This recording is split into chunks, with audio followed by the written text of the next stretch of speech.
dan Ilmu Keguruan IAIN Salatiga.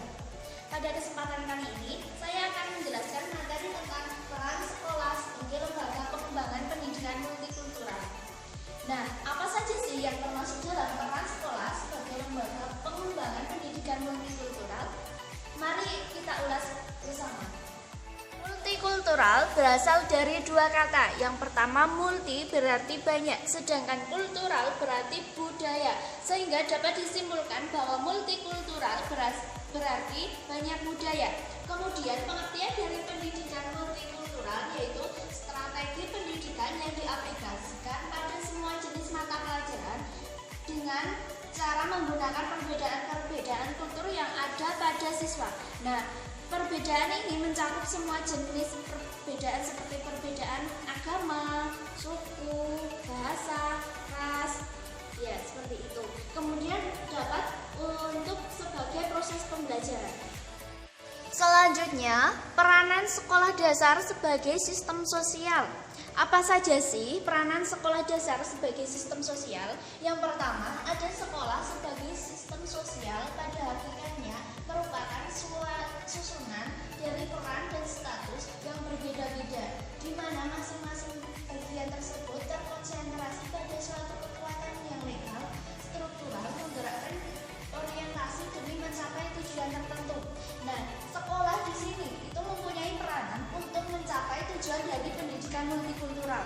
Yang kedua, ada variabel dan faktor sekolah sebagai sistem sosial, yaitu kebijakan dan politik sekolah, budaya dan kurikulum, gaya belajar dan sekolah, bahasa dan dialog, partisipasi dan input sekolah.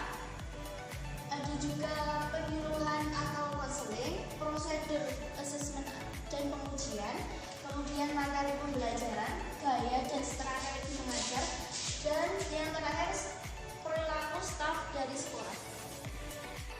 Selanjutnya, peran kurikulum dalam pendidikan multikultural. Apa saja sih peran kurikulum dalam pendidikan multikultural?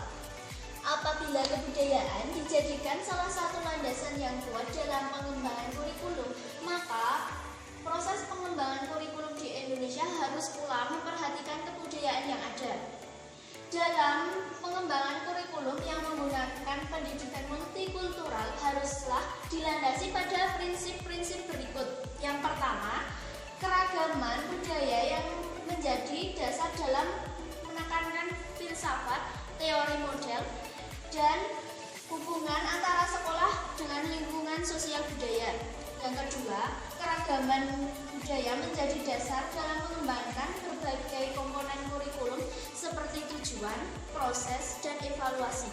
Yang ketiga, budaya di lingkungan pendidikan adalah sumber belajar dan objek studi yang harus dijadikan bagian dari kegiatan belajar adalah anak didik.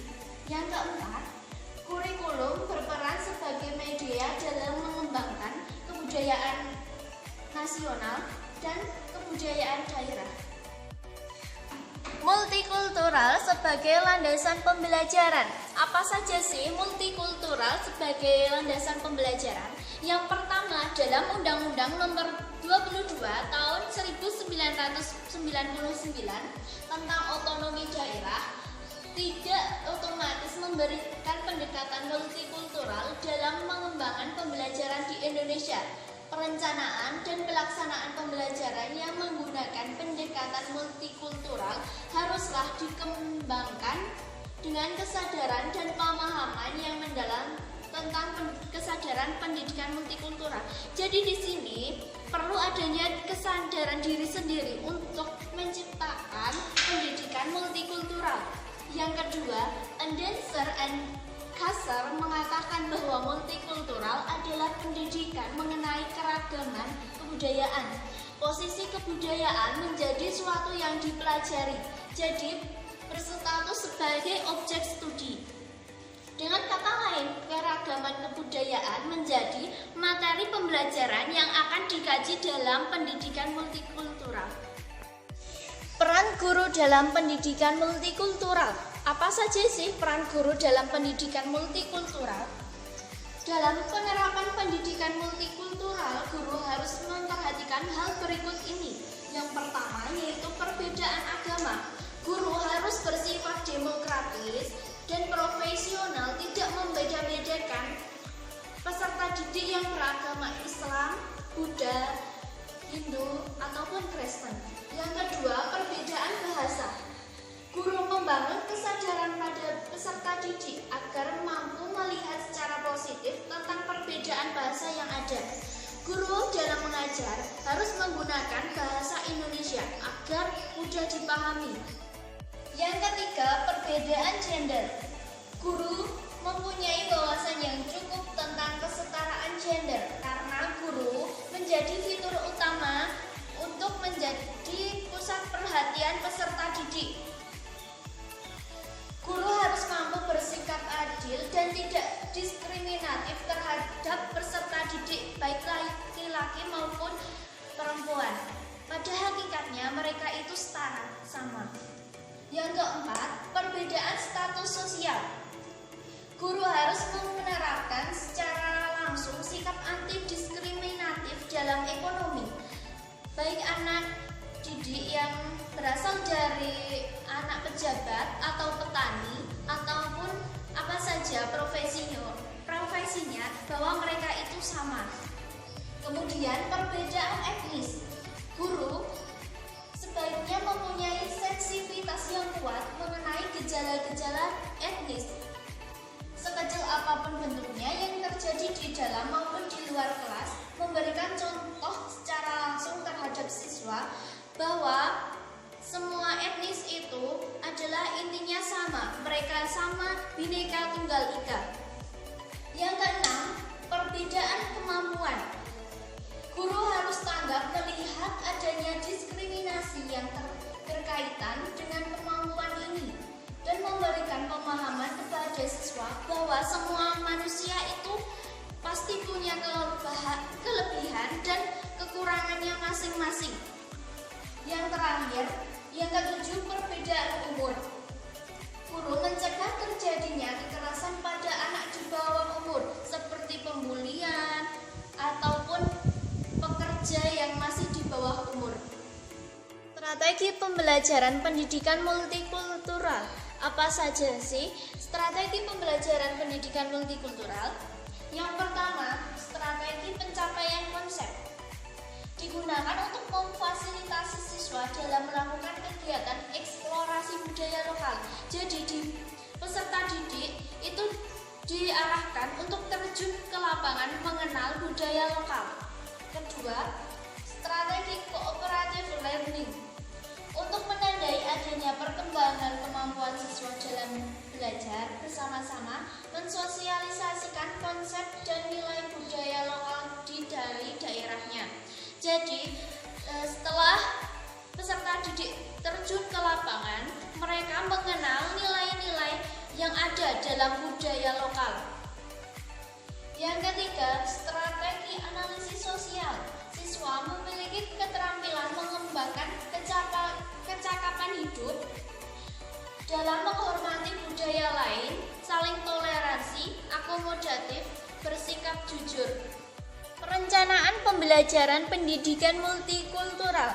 Bagaimana sih perencanaan pembelajaran pendidikan multikultural? Pengembangan perencanaan dan pelaksanaan sebagai proses terjadinya pada unit pendidikan dalam hal ini adalah sekolah. Pengembangan ini haruslah didahului oleh sosialisasi agar para guru dapat mengembangkan perencanaan dalam pelaksanaan pendidikan. Pelaksanaan proses belajar ini dilakukan di kelas dan perlu adanya evaluasi dengan mempertimbangkan prinsip pendekatan dari multikultural.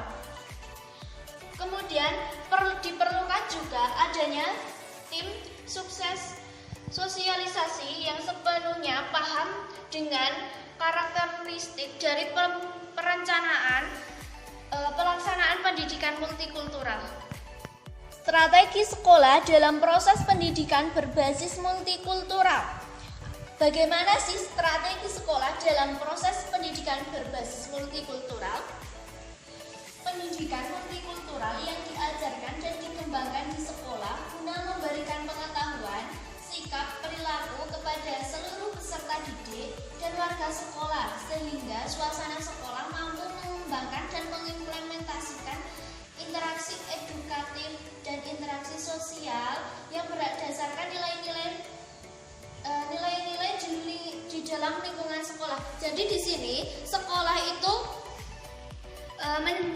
memberikan peran untuk pengembangan nilai-nilai yang ada pada pendidikan multikultural di dalam lingkup sekolah. Kemudian tujuan pendidikan multikultural dalam kerangka fokus pada pelestarian budaya dalam mengembangkan sikap dan perilaku peserta didik.